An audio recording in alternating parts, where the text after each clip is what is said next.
ഇത് വളരെ വ്യക്തമാണ്.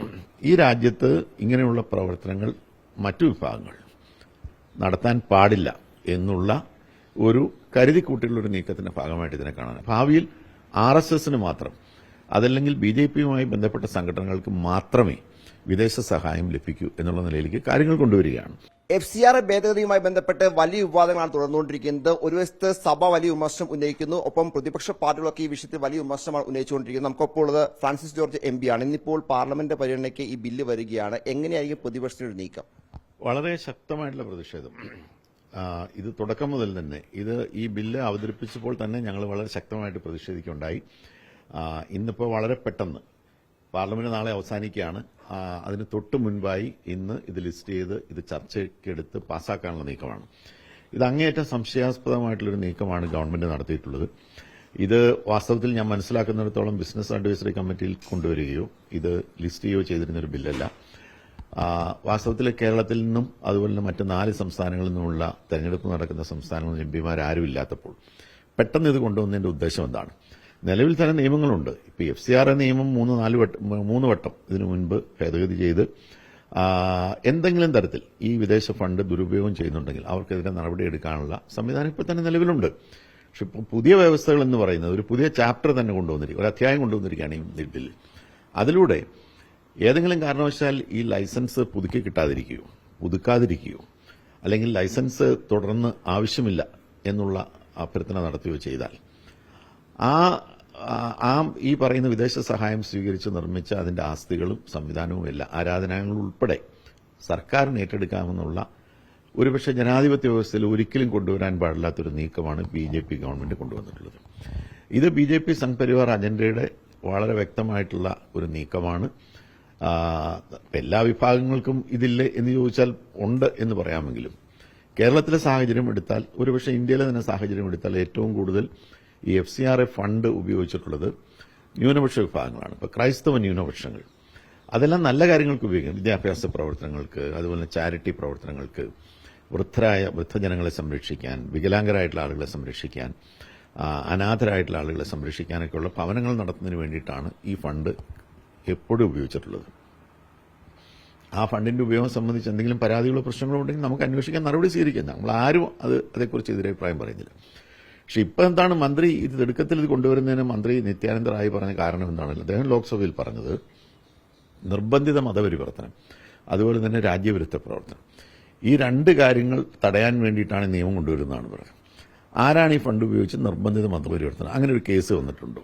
ഏതെങ്കിലും തരത്തിൽ രാജ്യവിരുദ്ധ പ്രവർത്തനം ഇതുപോലുള്ള ഫണ്ട് ഉപയോഗിച്ച് നടത്തി എന്നുള്ള കേസുകൾ വന്നിട്ടുണ്ടോ? അപ്പോ ഇത് വളരെ വ്യക്തമാണ്. ഈ രാജ്യത്ത് ഇങ്ങനെയുള്ള പ്രവർത്തനങ്ങൾ മറ്റു വിഭാഗങ്ങൾ നടത്താൻ പാടില്ല എന്നുള്ള ഒരു കരുതിക്കൂട്ടിയുള്ള ഒരു നീക്കത്തിന്റെ ഭാഗമായിട്ട് ഇതിനെ കാണാൻ. അതാണ് ശ്രീ രാഹുൽ ഗാന്ധി കേരളത്തിൽ തെരഞ്ഞെടുപ്പ് പ്രചരണമായിട്ട് വന്നപ്പോൾ പറഞ്ഞു, ഇനി ഭാവിയിൽ RSSന് മാത്രം അതല്ലെങ്കിൽ BJPയുമായി ബന്ധപ്പെട്ട സംഘടനകൾക്ക് മാത്രമേ വിദേശ സഹായം ലഭിക്കൂ എന്നുള്ള നിലയിലേക്ക് കാര്യങ്ങൾ കൊണ്ടുവരികയാണ്. ഇപ്പോൾ തന്നെ നിലവിലുണ്ടായിരുന്ന എന്റെ അടുത്ത് തന്നെ എന്റെ പാർലമെന്റ് മണ്ഡലത്തിൽപ്പെട്ട പല സ്ഥാപനങ്ങളും അവരുടെ FCRA അക്കൌണ്ട് ക്യാൻസൽ ചെയ്തിരിക്കുന്നു, പുതുക്കി കിട്ടുന്നില്ല, അത് പറയണം എന്ന് പറഞ്ഞു. പക്ഷെ നമ്മൾ അത് സംബന്ധിച്ചുള്ള നിവേദനം കൊടുത്തിട്ട് ഒരു മറുപടി പോലും കിട്ടുന്നില്ല എന്നുള്ളതാണ്. സർക്കാർ പറയുന്നത് കൃത്യമായ കൂടിയാലോചനയ്ക്ക് ശേഷമാണ് ഇങ്ങനെ ബില്ല് വരുന്നതെന്ന്. ആരുമായിട്ട് കൂടിയാലോചിച്ചു നമുക്ക് മനസ്സിലാകുന്നില്ല. ആരോടാണ് അവർ ആലോചിച്ചതെന്ന് നമുക്കറിയില്ല. ഇത് വാസ്തവത്തിൽ ചെയ്യേണ്ടിയിരുന്നത് ഇനിയിപ്പോൾ ഇങ്ങനൊരു നിയമം ഭേദഗതി കൊണ്ടുവരികയാണെങ്കിലും ഇതിന്റെ ഒരു പ്രത്യാഘാതം ഇതെന്താണ്, ഇതിനോട് എതിർപ്പുണ്ടാകുമെന്ന് അറിയാത്തവരല്ലോ ഈ ഗവൺമെന്റ്. സ്വാഭാവികമായും സർവകക്ഷി ഒരു യോഗം വിളിച്ചത് ആലോചിക്കുക, അതല്ലെങ്കിൽ ഇത് പാർലമെന്റിന്റെ ഒരു സെലക്ട് കമ്മിറ്റിക്ക് വിടുക, സ്റ്റാൻഡിംഗ് കമ്മിറ്റിയുടെ ചർച്ചയ്ക്ക് എടുക്കുക, അങ്ങനെയൊന്നും ചെയ്യാതെ ഏകപക്ഷീയമായി ഈ നിയമം കൊണ്ടുവന്നത് തികഞ്ഞ ദുരുദ്ദേശത്തോടു കൂടി തന്നെയാണ്. അതിശക്തമായിട്ടുള്ള എതിർപ്പ് ഇതിനോടൊപ്പം തന്നെ ഉയർന്നു വന്നിട്ടുണ്ട്. ഇന്ത്യ മുന്നണി അതുപോലെ തന്നെ UDF ഈ കാര്യത്തിൽ ശക്തമായ എതിർ നിലപാട് സ്വീകരിക്കും. ഇന്ന് പാർലമെന്റിൽ ചർച്ചയ്ക്കെടുക്കുകയാണെങ്കിൽ ഈ ചർച്ച മാറ്റിവെക്കണമെന്ന് നമ്മൾ ആവശ്യപ്പെടും. ഇനി മാറ്റുന്നില്ല എങ്കിൽ ചർച്ചയിൽ പങ്കെടുത്തുകൊണ്ട് ശക്തമായി നമ്മൾ നമ്മുടെ എതിർപ്പ് പ്രകടിപ്പിക്കും. മതപരിവർത്തനം അടക്കം ആരോപിക്കുമ്പോൾ ഏറ്റവും അധികം മതപരിവർത്തന കേസുകൾ പക്ഷേ ക്രിസ്ത്യൻ സമൂഹത്തിനെതിരായിരിക്കും. UP അടക്കമുള്ള ഇടയിൽ കഴിഞ്ഞ ദിവസം നമ്മൾ കണ്ടത് പല മലയാളി വൈദികരൊക്കെ അറസ്റ്റ് ചെയ്യുന്നത്. അപ്പോൾ സ്വാഭാവികമായത് ക്രിസ്ത്യൻ സമൂഹത്തെ ലക്ഷ്യം വെച്ച ആ തരത്തിൽ ലക്ഷ്യം വയ്ക്കുന്നത് ക്രിസ്ത്യൻ സമൂഹത്തെയാണ്. യാതൊരു സംശയം അക്കാര്യത്തിലില്ല. BJPയുടെ നേതാക്കന്മാർ എന്ത് പറഞ്ഞാലും ഒരു വശത്തൂടെ ക്രിസ്ത്യൻ വിഭാഗത്തെ ആകർഷിക്കാനായിട്ട് നോക്കുകയും മറുവശത്തൂടെ എല്ലാത്തരം ഉപദ്രവവും ഇപ്പൊ ഛത്തീസ്ഗഡിലൊക്കെ ഉണ്ടായ സംഭവവികാസങ്ങൾ നമുക്കറിയാം. നിത്യേന എന്നാണ്, അതിനുശേഷം നിലയ്ക്കുന്നില്ലല്ലോ, എന്നും എന്തെങ്കിലുമൊക്കെ പ്രശ്നങ്ങൾ ഇങ്ങനെ ഉണ്ടായിക്കൊണ്ടിരിക്കുകയാണ്. ഈ രാജ്യത്ത് ഇഷ്ടമുള്ള വിശ്വാസം, മതം തിരഞ്ഞെടുക്കാനും അതിന്റെ ആചാരമര്യാദകൾ അനുസരിച്ച് ജീവിക്കാനും അത് പ്രചരിപ്പിക്കാനും ഭരണഘടന നൽകുന്ന അവകാശം നിലനിൽക്കുകയാണ് ഈ പ്രവർത്തനങ്ങളൊക്കെ നടത്തുന്നത്. അപ്പോൾ ഇത് ആസൂത്രിതമായി ഭീഷണിപ്പെടുത്തി, ഇതിന്റെ ഉദ്ദേശം മറ്റൊന്നുമല്ല, ഇത് ഭീഷണിപ്പെടുത്തി തങ്ങളുടെ വരുതിയിലാക്കാൻ നോക്കുകയാണ്. അപ്പോൾ ഇങ്ങനെയുള്ള മതന്യൂനപക്ഷങ്ങളെയൊക്കെ ഇതുപോലുള്ള നിയമം കാണിച്ച് അവരെ ഭീഷണിപ്പെടുത്തി, നിങ്ങൾ ഞങ്ങൾക്ക് അനുകൂലമായി നിന്നില്ലെങ്കിൽ ഞങ്ങൾ ഇങ്ങനെ ചെയ്യും എന്ന് പറഞ്ഞ് ഭീഷണിപ്പെടുത്തി അവരെ വരുതിയിലാക്കാനുള്ളൊരു ശ്രമമായിട്ട് മാത്രമേ ഇതിനെ കാണാൻ കഴിയൂ. അതല്ലെങ്കിൽ ഇനിയിപ്പോൾ ക്രൈസ്തവ വിഭാഗങ്ങളുടെ മാത്രം കാര്യം ആരെടുത്താലും ഇങ്ങനെയുള്ള നല്ല കാര്യങ്ങൾ ചെയ്യുന്നതിന് സർക്കാരിന് ചെയ്യാൻ കഴിയാത്ത കാര്യങ്ങളാണ് ഇങ്ങനെയുള്ള സഹായങ്ങളൊക്കെ സ്വീകരിച്ചുകൊണ്ട് അവർ ചെയ്യുന്നത്. ഇനി ഒരു സ്ഥാപനം വളർന്നു വന്ന് അവർക്ക് സ്വന്തം കാലിൽ നിൽക്കാനുള്ള സാഹചര്യമായി കഴിഞ്ഞാൽ തുടർന്ന് ഞങ്ങൾക്ക് വേണ്ട എന്ന് പറഞ്ഞാലും ഇത് ഏറ്റെടുക്കുമെന്നാണ് പറയുന്നത്. അപ്പോൾ ഇത് ലോകാവസാനം വരെ വിദേശ ഫണ്ട് സ്വീകരിച്ചുകൊണ്ടിരിക്കണോ, അല്ലെങ്കിൽ ഈ ലൈസൻസ് പുതുക്കിക്കൊണ്ടിരിക്കണമോ? അപ്പോൾ ഇതുകൊണ്ട് മറ്റൊരു കാര്യമെന്ന് പറയുന്നത്, വിദേശ ഫണ്ടും സ്വന്തം ഫണ്ടും ഉപയോഗിച്ച് എന്തെങ്കിലും ചെയ്താൽ പോലും അങ്ങനെയുള്ള സ്ഥാപനങ്ങൾ പോലും ഈ ലൈസൻസ് നിർത്തുന്ന അല്ലെങ്കിൽ നിന്നുപോകുന്ന സാഹചര്യം വന്നാൽ ഏറ്റെടുക്കും. പിന്നെ അതിന് അപേക്ഷ കൊടുത്ത്, ഈ പറയുന്ന അതോറിറ്റിക്ക് അപേക്ഷ കൊടുത്ത് അവരത് പരിഗണിച്ച് വേണമെങ്കിൽ സ്വന്തം ഫണ്ട് ഉപയോഗിച്ച് നിർമ്മിച്ച അല്ലെങ്കിൽ ഉണ്ടാക്കിയ കാര്യങ്ങൾ വിട്ടുതരും. അതൊക്കെ പ്രായോഗികമായി നടക്കില്ല എന്ന് നമുക്ക് കൃത്യമായിട്ട് അറിയാമല്ലോ. അപ്പോൾ ഇത് എന്ന് പറയുന്നത് വളരെ ആസൂത്രിതമായിട്ടുള്ള കരുതിക്കൂട്ടിയുള്ള ന്യൂനപക്ഷ വിരുദ്ധ ആക്രമണമാണ്. അതിൽ ഒന്നാമതായി ടാർഗറ്റ് ചെയ്യുന്നത് ക്രൈസ്തവ വിഭാഗത്തെയാണ് എന്നുള്ള കാര്യത്തിൽ യാതൊരു സംശയമില്ല. പ്രധാനമന്ത്രി ക്രൈസ്തവ പുരോഹിതർക്കൊപ്പം ഭക്ഷണം കഴിക്കുന്നു, അല്ലെങ്കിൽ അത്തരത്തിൽ ഒരുപാട് പരിപാടികൾ പങ്കെടുക്കുന്നു. അങ്ങനെയൊക്കെ ചെയ്യുമ്പോഴും ഇങ്ങനെ നീക്കം വരുന്നു. ക്രൈസ്തവ സംഘടനകളുമായി സംസാരിച്ചിരുന്നു. ക്രൈസ്തവ സംഘടനകളുമായിട്ട് അവരെല്ലാം വലിയ ശക്തമായിട്ടുള്ള പ്രതിഷേധം പറയുന്നുണ്ടല്ലോ. ഇപ്പോൾ എല്ലാവരും ശക്തമായ പ്രതിഷേധവുമായി രംഗത്ത് വന്നു. CBCI രംഗത്ത് വന്നിട്ടുണ്ട്. എല്ലാ മതമേലധ്യക്ഷന്മാരും ശക്തമായിട്ടുള്ള എല്ലാ വിഭാഗങ്ങളും, എല്ലാ ക്രൈസ്തവ വിഭാഗങ്ങളിലും പെട്ട അധ്യക്ഷന്മാർ അവർ ശക്തമായി വിയോജിപ്പ് പ്രകടിപ്പിച്ചിട്ടുണ്ട്.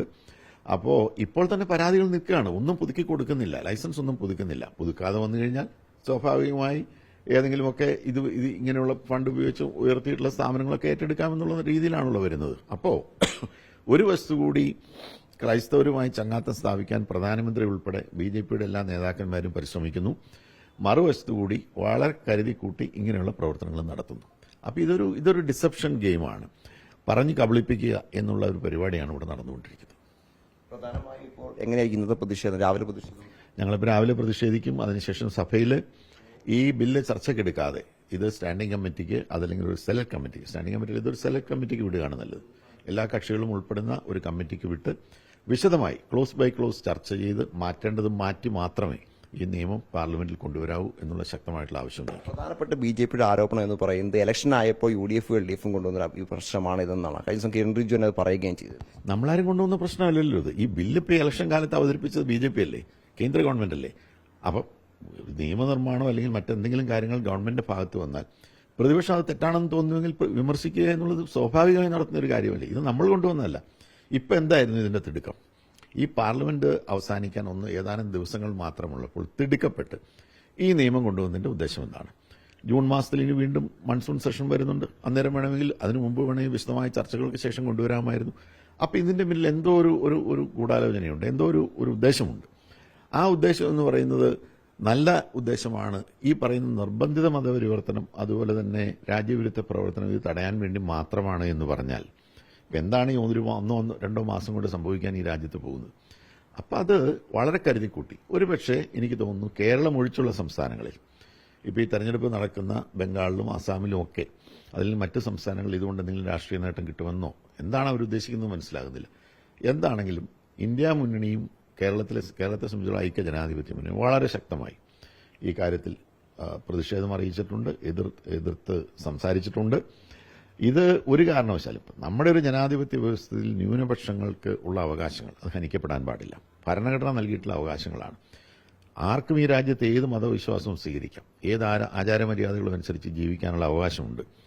അത് പ്രചരിപ്പിക്കാൻ വരെയുള്ള അവകാശമുണ്ട്.